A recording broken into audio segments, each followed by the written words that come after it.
গল্পের শুরুতে আমাদের একটি পরিবার দেখানো হয়েছে যারা সুখে তাদের জীবনযাপন করছে, কিন্তু তারা জানতো না যে কয়েক মিনিট পরে তাদের সাথে এমন কিছু ঘটতে চলেছে যা ভাবতেও ভয় লাগে।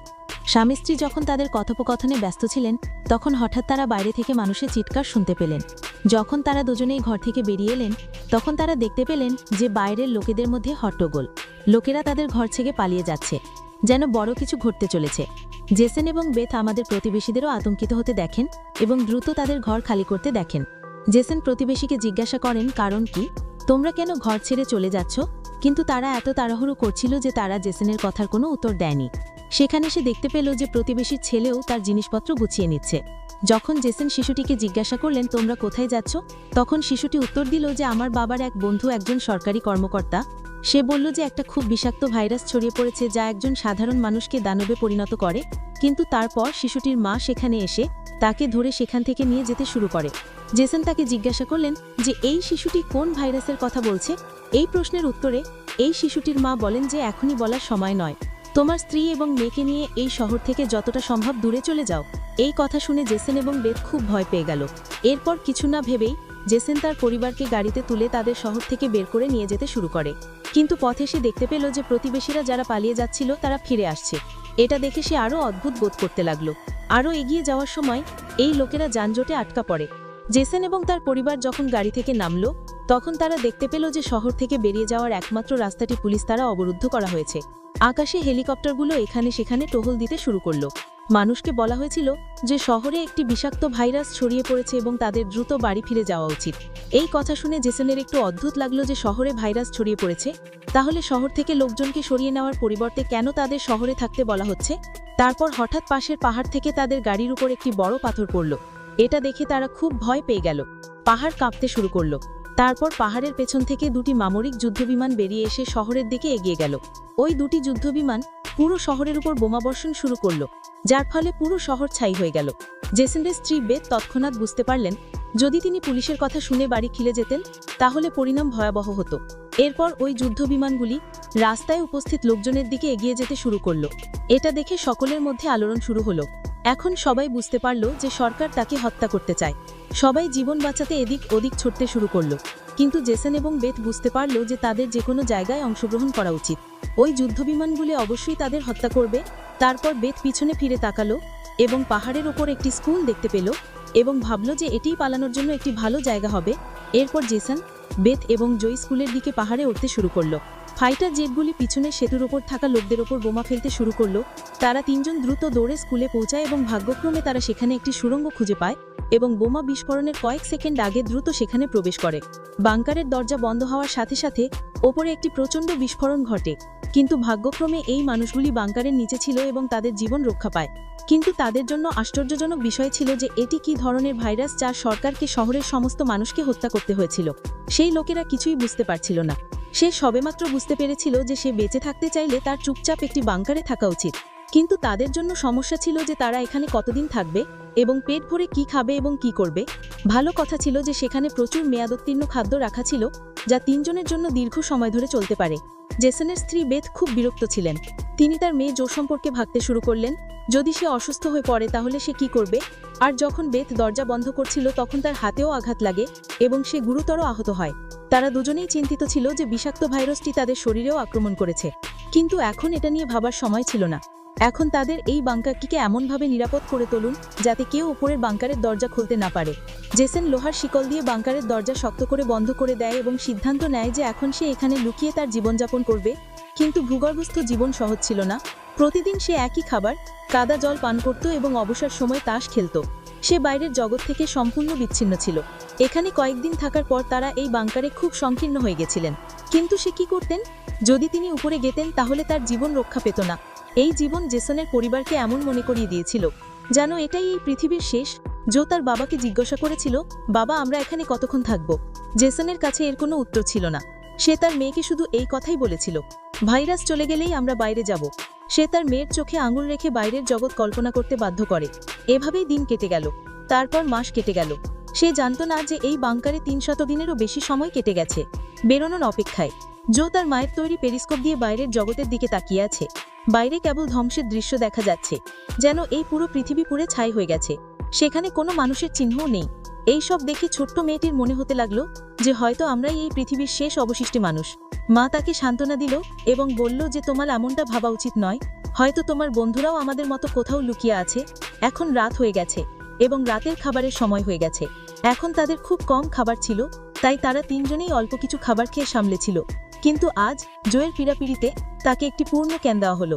যখন জো ক্যান খুলল, তিনি দেখলেন যে ভিতরে খালি। এই বাক্সের পিছনে ছোট গর্ত ছিল, হয়তো কিছু একটা খাবার চুরি করে নিয়েছে।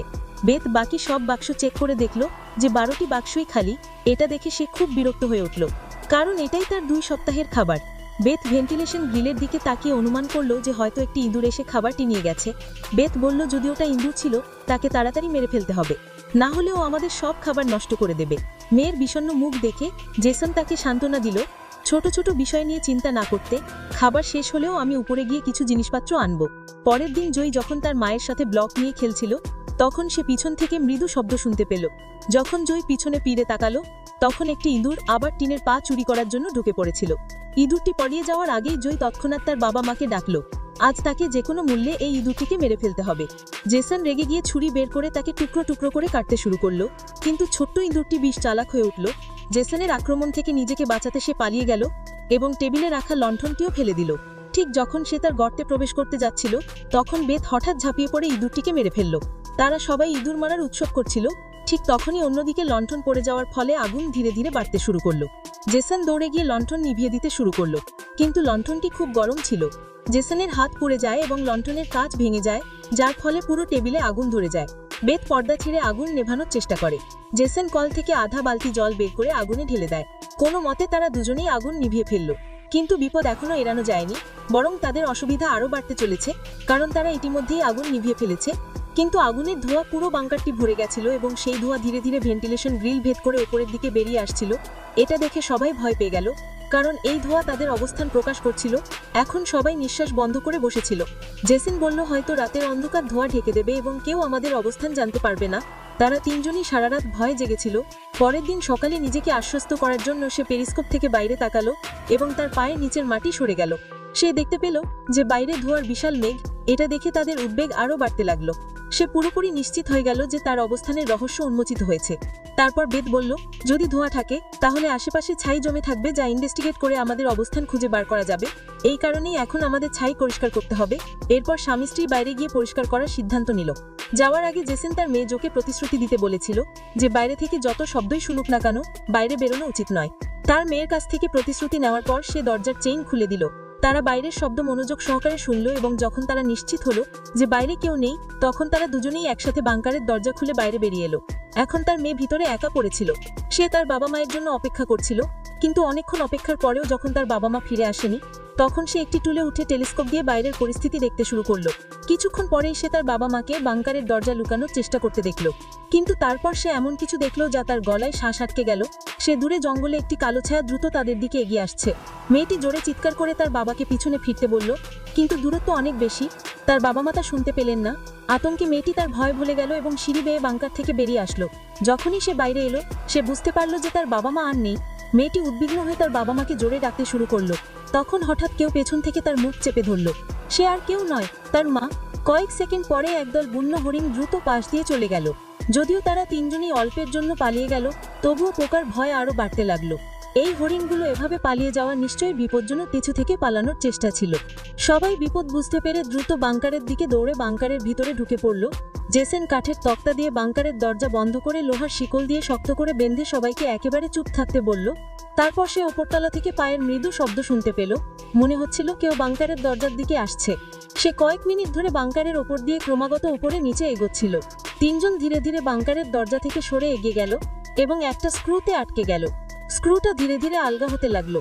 এটা দেখে জেসন এবং বেথ হাঁপ ছেড়ে দিল, কারণ দড়িটা পুতুলের সাউন্ড সুইচের সাথে যুক্ত ছিল। কিছু করার আগেই স্ক্রুটা একটা ঝাঁকি দিয়ে বেরিয়ে এলো এবং ঠিক সেই মুহূর্তে পুতুলের ভিতর থেকে জোরে জোরে শব্দ আসতে শুরু করলো। জেসন তৎক্ষণাৎ পুতুলটি ছিঁড়ে ফেলল এবং ভিতরে থাকা স্পিকারটি ভেঙে ফেলল। কিন্তু এখন অনেক দেরি হয়ে গেল। ওপরে যারা তাদের অনুসরণ করছিল তারা ইতিমধ্যেই তাদের সতর্ক করে দিয়েছে। হঠাৎ ওপর থেকে একটি জোরে ধাক্কা লাগলো। তারপর ভারী পায়ের শব্দের প্রতিধ্বনি বাংকারের দরজার ঠিক উপরে এসে থেমে গেল। অবশেষে সে তার আস্তানা খুঁজে পেল এবং খোলার চেষ্টা করল। সে বাংকারের ঢাকনাটা জোরে ঠেলে দিচ্ছিল, এবং শিকল দিয়ে বাঁধা থাকা সত্ত্বেও বিপদ স্পষ্টতা অনুভব করা যাচ্ছিল এবং ওপরের দানবটি জানতো যে নিচে কেউ একজন প্রেজেন্ট আছে। যদিও দরজাটি শক্ত শিকল দিয়ে বন্ধ ছিল, কিন্তু সেই জিনিসের ভয়ানক শক্তির মুখে সেই শিকলগুলো একে একে ভাঙতে শুরু করলো। এটা দেখে জেসন বুঝতে পারল যে দরজা বেশিক্ষণ টিকবে না, তাই সে দ্রুত ভিতরে দৌড়ে গেল এবং পাম্পের পাইপটি উপরে ফেলতে শুরু করলো। এখানে বেথো সাহস দেখিয়ে সিঁড়ি বেড়ে উপরে উঠে তার শরীরের ওজন ব্যবহার করে চেইনটি টেনে বন্ধ রাখার চেষ্টা করতে লাগলো, কিন্তু তবুও লোহার ঢাকনাটি ধীরে ধীরে খুলতে শুরু করলো। তখন ঠিক সেই মুহূর্তে দরজার উপরে একটি কালো ছায়া দেখা গেল, যার চোখগুলো বাল্বের মতো জ্বলছিল, যেন মৃত্যু তাদের উপর থেকে দেখছিল। কিছু না ভেবে জেসন তাকে পাইপ দিয়ে আক্রমণ করে, যার ফলে সে পিছনে পড়ে যায়। জেসন দ্রুত দরজায় পাইপটি আটকে দেয় এবং বন্ধ করে দেয় এবং জিনিসটি সেখান থেকে পালিয়ে যায়। কিন্তু জেসনের শরীর তখনও প্রচণ্ডভাবে কাঁপতে থাকে। সে কখনো কল্পনা করতে পারেনি যে বাইরের জগতে কেবল নিষ্ঠুর সৈনিকরা নয়, বরং বিপজ্জনক দানবরাও ঘুরে বেড়াচ্ছে। পুরো পরিবার সিঁড়ির কাছে হতাশ হয়ে বসেছিল, কারণ এখন তাদের অবস্থান উন্মোচিত হয়েছে। এখন তাদের ওপর যে কোনো সময় আক্রমণ করা হতে পারে এবং তারা বুঝতে পেরেছিল যে এবার কেবল একজনই এসেছে, কিন্তু পরের বার যখন তারা আসবে তখন তাদের সংখ্যা অনেক বেশি হবে এবং আমরা তাদের বিরুদ্ধে কিছুই করতে পারবো না। কিছুক্ষণ পর হঠাৎ আলমারি কাঁপতে শুরু করে। জেসন এবং বেথ বুঝতে পারে যে সে তার বাকি বন্ধুদেরও ডাক দিয়েছে। ওপর থেকে ভারী পায়ের শব্দ শোনা যাচ্ছিল, যেন হাজার হাজার প্রাণী তার মাথার উপর দিয়ে ছুটে আসছে। তারপর তারা সবাই বাংকারের দরজায় জড়ো হলো। জেসন, বেথ এবং জয়ী ভয়ে তাদের নিচে কাঁপছিল। তারপর হঠাৎ তারা এক বিরাট আক্রমণ শুরু করে। এবার আগের চেয়েও বেশি শক্তি ছিল। শক্তিশালী লোহার দরজা ভেঙে পড়ে গেল এবং বাংকারের দরজায় অনেক চোখ জ্বলতে শুরু করলো, যার ফলে মানুষ ভয়ে দৌড়াতে শুরু করলো। কিন্তু সেই ভূতরাও তাদের পিছু নিচ্ছিল। বেথ তার তেলের বাতি ছুঁড়ে মারল এবং তাদের এবং নিজের মাঝখানের পর্দায় আগুন ধরিয়ে দিল এবং আলমারিটি ধরে তারা দুজনেই তাদের মাঝখানের পথ বন্ধ করে দিল। তারা সবাই বাংকারের ভেতরে দ্রুত দৌড়াতে শুরু করল, কিন্তু তারা জানত যে এই সব তাদের বেশিক্ষণ থামাতে পারবে না। তার এখন পালানোর কোনো উপায় ছিল না। তারপর মেয়েটি মাটির দিকে একটি বায়ু চলাচল খোলা দেখতে পেল। জেসন তার সমস্ত শক্তি দিয়ে তা ভেঙে ফেলল এবং তার স্ত্রী এবং মেয়েকে তার সমস্ত শক্তি দিয়ে ধাক্কা দিয়ে বের করে দিল। কিন্তু যখন সে নিজে বেরিয়ে আসার চেষ্টা করল, সরু জায়গার কারণে সে আটকে গেল। অন্যদিকে ভূতরা তার দিকে এগিয়ে আসছিল।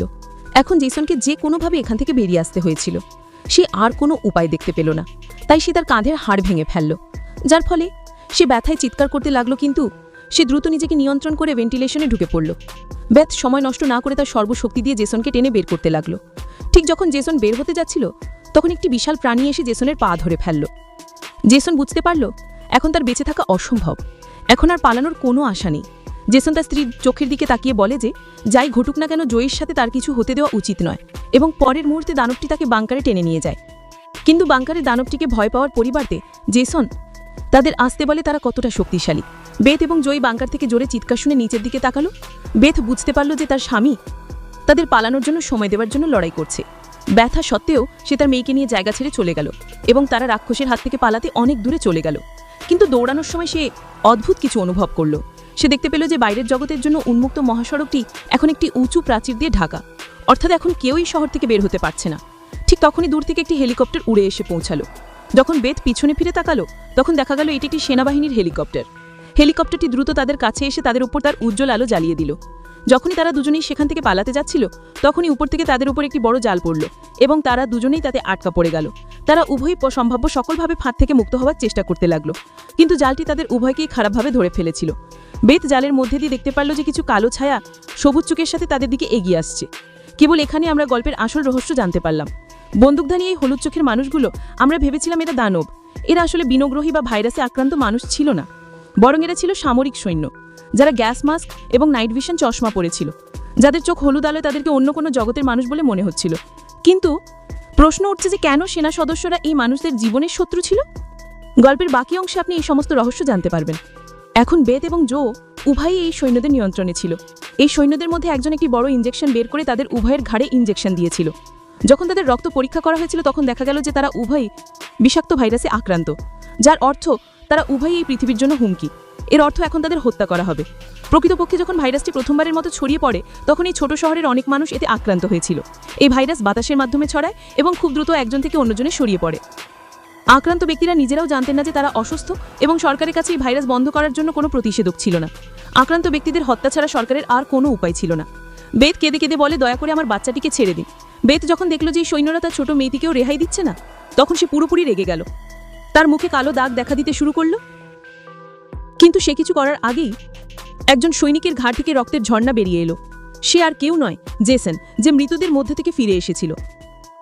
আসলে জেসন বাংকারে মরা যায়নি, বরং সে নিজের ওপর নিয়ন্ত্রণ হারিয়ে ফেলেছিল এবং সেখানে থাকা সমস্ত সৈন্যকে হত্যা করেছিল। সে তখন খুব রেগে গিয়েছিল, তার মুখে কালো দাগ ছিল এবং তার চোখ রাগে লাল হয়ে গিয়েছিল এবং তার শারীরিক শক্তি বহুগুণে বেড়ে গিয়েছিল এবং এটা স্পষ্টভাবেই দৃশ্যমান ছিল যে সে আর আগের মতো জেসন নয়, কিন্তু সে ভিন্ন রূপে দেখছিল। সে সৈন্যদের ওপর ঝাঁপিয়ে পড়ে তাদের হত্যা করতে শুরু করলো, কিন্তু সে গরম অস্ত্রের গুলি থামাতে না পেরে মাটিতে পড়ে গেল। যখন সৈনিক বেত এবং জোয়ের দিকে এগিয়ে গেল, তারা দুজনেই জাল ভেঙে পালিয়ে গেল। সৈন্যরা এখানে সেখানে তাকে খুঁজতে শুরু করলো, কিন্তু তারা বুঝতে পারেনি যে ব্যথ একটি রাক্ষসে রূপান্তরিত হয়েছে। সে জোকে একটি গাড়ির ভেতরে লুকিয়ে রেখেছিল এবং নিজেই সেই সৈন্যদের সাথে লড়াই শুরু করেছিল। সে বেশ কয়েকজন সৈন্যকে হত্যা করেছিল এবং তারপর নিজেকে গুলি করার পর গাড়ির ছাদে পড়ে গিয়েছিল। অন্ধকারে লুকিয়ে থাকা তার মেয়ে এইসব দেখেছিল। তার বাবা মায়ের অবস্থা দেখে সেও রেগে গিয়েছিল এবং মেজাজ হারিয়ে ফেলেছিল। এক ঝাঁপে সে একজন সৈন্যকে ধাক্কা দিয়ে পড়ে ফেললো, তার মুখোশ ভেঙে ফেললো এবং যখন বেত সময় মতো তাকে থামিয়ে দেয়, তখন তাকে হত্যা করতে যাচ্ছিল। সে চায়নি যে তার মেয়েও শিকারী হয়ে উঠুক। বেত তাকে শান্ত করে, ধীরে ধীরে মেয়েটির শিরা উপশিরায় সবুজতা অদৃশ্য হয়ে যায় এবং সে আবার মানুষে পরিণত হয়। কিন্তু সৈনিকের ভাগ্য খুব একটা ভালো ছিল না। তার নিরাপত্তা মুখোশ ভেঙে গেছে এবং ধীরে ধীরে ভাইরাসে আক্রান্ত হন। অন্যদিকে জেসনের অবস্থা খুবই গুরুতর হয়ে ওঠে। তার মেয়ের মুখের দিকে তাকিয়ে তিনি তার হাতের দুটি আঙুল তার চোখের ওপর রেখে দেন এবং জেসন চিরতরে তার চোখ বন্ধ করে ফেলে। ঠিক সেই মুহূর্তে আরেকটি হেলিকপ্টার এসে পৌঁছায়। বেথ তার মেয়েকে নিয়ে পালিয়ে যায়। আবর্জনা স্তূপের মধ্যে দিয়ে যেতে যেতে তার একটি সুড়ঙ্গে প্রবেশ করে। তারপর তার চোখে আলো পড়ে। তাকে আমরা দেখতে পেলাম যে সামনের লোকটি সেই পাড়ার সেই ছোট মেয়েটি যাকে আমরা গল্পের শুরুতে দেখেছিলাম। তারপর তারা দুজনেই তাকে অনুসরণ করে। মেয়েটি তাদের একটি গুহার মতো সুড়ঙ্গে নিয়ে যায়, যেখানে ছেলেটির বাবা মা এবং আরও অনেক লোক লুকিয়েছিল। আসলে তার মতোই একই ভাইরাসে আক্রান্ত মানুষ ছিল। বেঁচে থাকতে তাদের সবাইকে অন্ধকারে ইঁদুরের মতো জীবনযাপন করতে বাধ্য করা হয়েছিল। এই ভাইরাস অবশ্যই বিপজ্জনক ছিল, কিন্তু মারাত্মক ছিল না। এই ভাইরাস আক্রান্ত ব্যক্তির শরীরে আরও বেশি চাপ সৃষ্টি করে যখন সে ভয় পায় বা তার রাগ নিয়ন্ত্রণ করতে অক্ষম হয়। কিন্তু বাস্তবে সেই লোকেরা নিজেদের নিয়ন্ত্রণ করতে শিখে গিয়েছিল। তারা শহরের সৈন্যদেরকে রাক্ষস হিসেবে বিবেচনা করত, কিন্তু বাস্তবে সেই নিজেই রাক্ষস ছিল। এরই সাথে গল্পটি শেষ হয়।